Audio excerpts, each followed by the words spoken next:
Dear students, let us start the discussion on 20th February 2016 newspaper.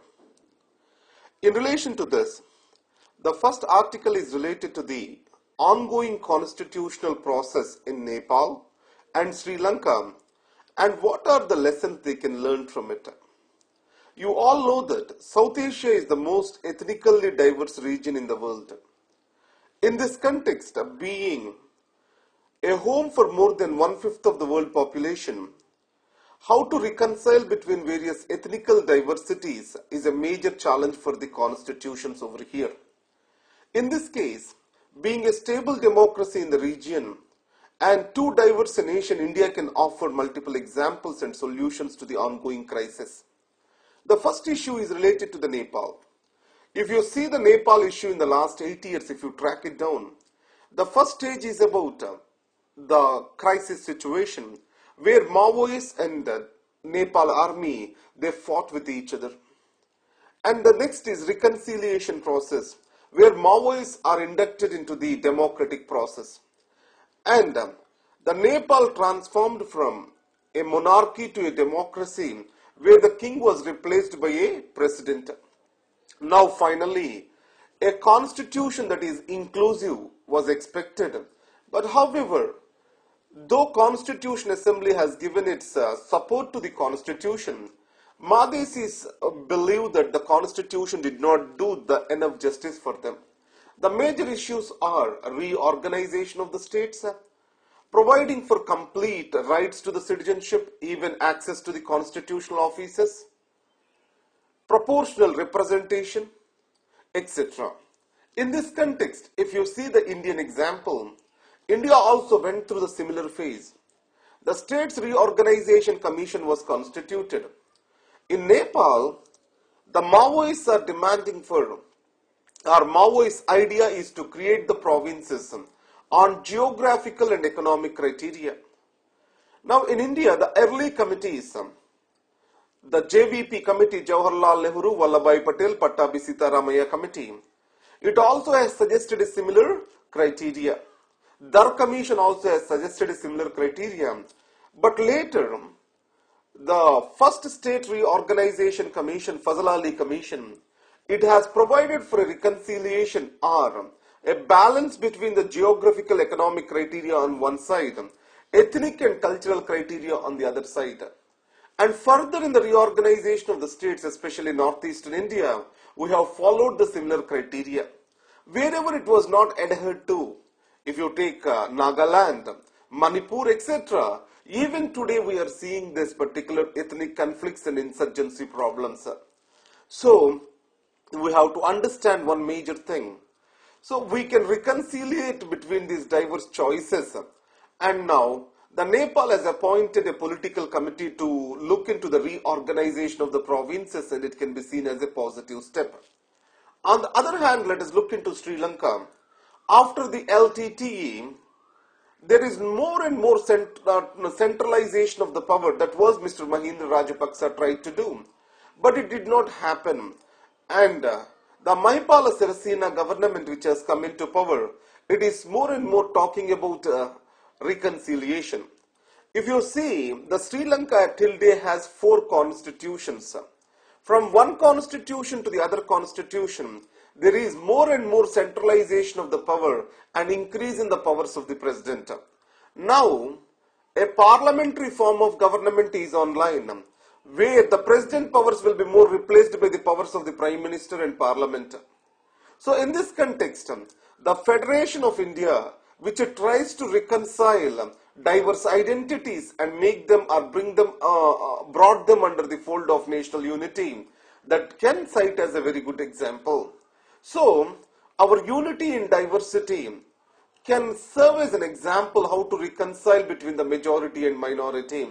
So, Sri Lankan Tamils who are well educated and well positioned, they can easily be persuaded for the reconciliation, and in this process, the devolution of the authority by the 20th Constitutional Amendment Act and increase in the powers of the President and Parliament through the 19th Constitutional Amendment Act is a right step.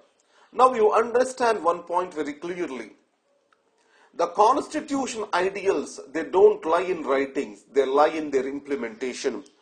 And added to that, if you further see this, any constitution, it is reflected as a mirror in how its government functions. So now the compromises made in our constitution, those have led to the certain weaknesses, and for whatever the administrative lapses in the and governmental lapses today we see, they are mostly because of these compromises we made. So now a constitution is a document which reflects how we want to have a government and society in the future.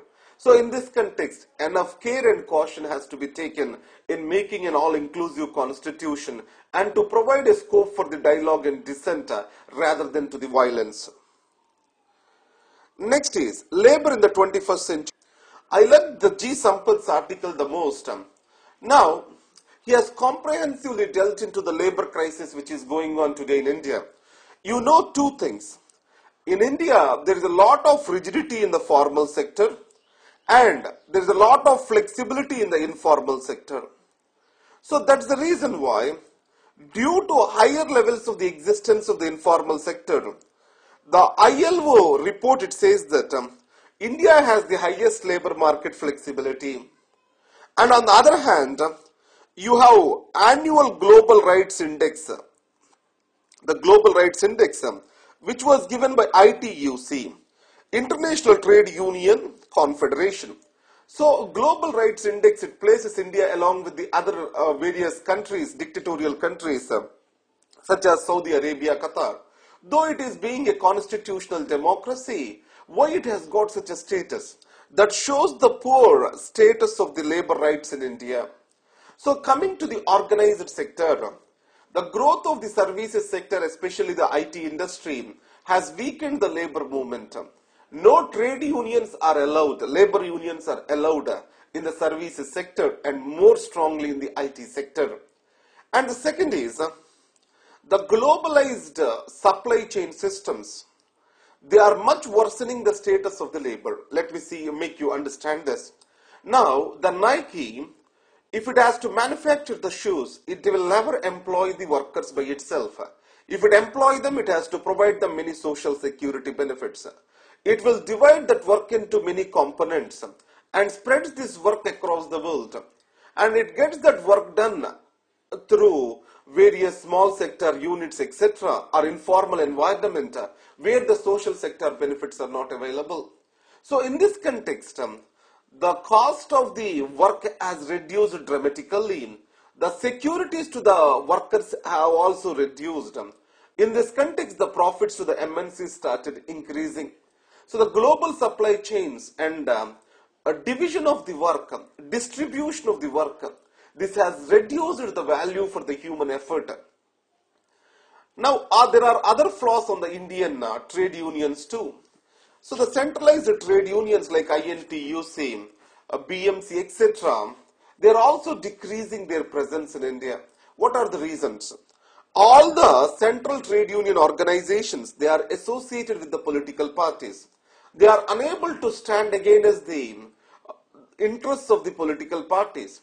So in this context, they are more compromising on the interests of their workers rather than on the interests of the political party.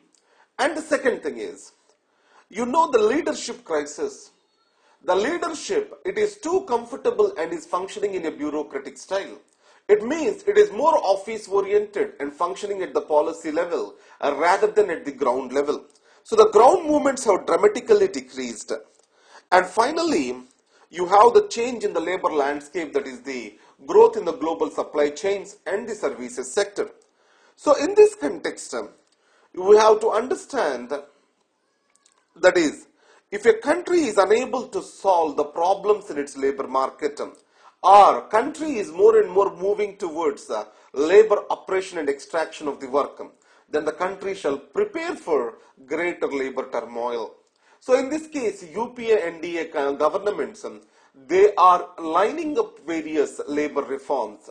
What these labor reforms are going to do is, they are going to formalize the workforce. Our informal sector workforce will come into the formal sector. but however without the legal rights, with the diluted laws or protections in place. Next, coming to the Apple stands up to surveillance.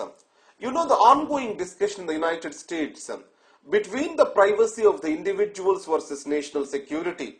And I can take this privacy of the individual to the other round, that is digital security versus national security. Now, most of the products given by these multinational giants, they offer for the data security and privacy to the customers. So in this context, their failure to offer for privacy or data security will automatically decrease their customer confidence. So in this context, the United States Federal Bureau of Investigation has asked the Apple to unlock the phone of the terrorists involved in San Bernardino in California. So in this context, the argument is this: if the tech companies are supposed to obey the government, and the government surveillance over the people and the companies is going to increase, and it is ultimately going to compromise the civil liberties of the people. On the other side, the tech company's argument is to protect the data and privacy of its customers. So in this context, what we need to do is this: we have to move towards a balance. So in India, if you see, the argument goes much worse. At least these tech companies are registered under the United States law. So the government is able to ask them or trying to regulate them. But if you see the previous BlackBerry argument with the Indian government, or control over the WhatsApp, which has been used to spread the rumor and also the violence across the country, it is creating a major challenge to us. So the government is unable to regulate the use of these social platforms to control violence. Now, even if you see the Jat violence which has happened yesterday, it is by the use of the social platforms and spread of the message using the social platforms. So the developing countries, they are much vulnerably placed with regard to their national security is concerned with ongoing encryption debate. Coming to the Jat violence, understand it this way. Now the Ram Singh versus Union of India case, in this the Supreme Court has clearly stated that Jats are not socially, educationally or economically backward. A political might of these people shall not lead to the reservations. So the UPA government, it has provided for the reservations to the Jats in the central government. So in this context, it was held as unconstitutional and void by the Supreme Court. So the Supreme Court has clearly stated that the caste-based reservations are an easy criteria to provide for the reservations to the socially and educationally backward classes. But after these many years of independence, they shall not be the sole criteria for providing for the reservations. So it is the time we shall move away from the caste alone as a criteria for reservations to the more inclusive criteria. And it also recommended for the reservations to the new disadvantaged groups such as transgenders. So here you have to take up a twin objectives with regard to reservations. That is to provide for the affirmative action or benefit to the socially and educationally backward classes, and also to exclude socially and educationally forward classes towards getting the reservation advantage. Now if you see the Patedar movement in Gujarat, Kapu movement in Andhra Pradesh, and also the Jat reservation movement in Haryana, all these are having a common background. So we need to solve this issue comprehensively. Coming to the North Korea issue, the United States imposes the new restrictions on North Korea in the light of its nuclear device testing and ballistic missile firing. So here, the challenge is this: the United States unilateral imposition of the sanctions, it may lead to a reaction from China, because China is the only country that is having diplomatic relations and with North Korea, and North Korea is largely dependent on the China for its various resources. So further to this, recently after the testing of this nuclear device by North Korea. So America, on request of the South Korea, has given or stationed its high altitude anti-defense missiles in South Korea. That is the THAAD missiles. So the China fears that these missiles can be used against the China to counter the China. So the strategic balance will shift away from it in the region. So it means the North Korea and its behavior, it can be said as more doing a damage to China rather than an advantage to it. But however, the sanctions and unilateral actions of the United States and what reactions it's going to get is going to be a matter of controversy. So these are the issues which are related to the today's newspaper. And right, CivilsPrep is asking me to improve the write-ups with regard to the current affairs. I will try to devise a new mechanism for you, but however, my goal is to create information as simple as possible and information as little as possible so that we can take that to the examination. So I have to balance the information overload and also to provide for the relevant information. How I shall do that is I'm going to figure it out. Thank you very much.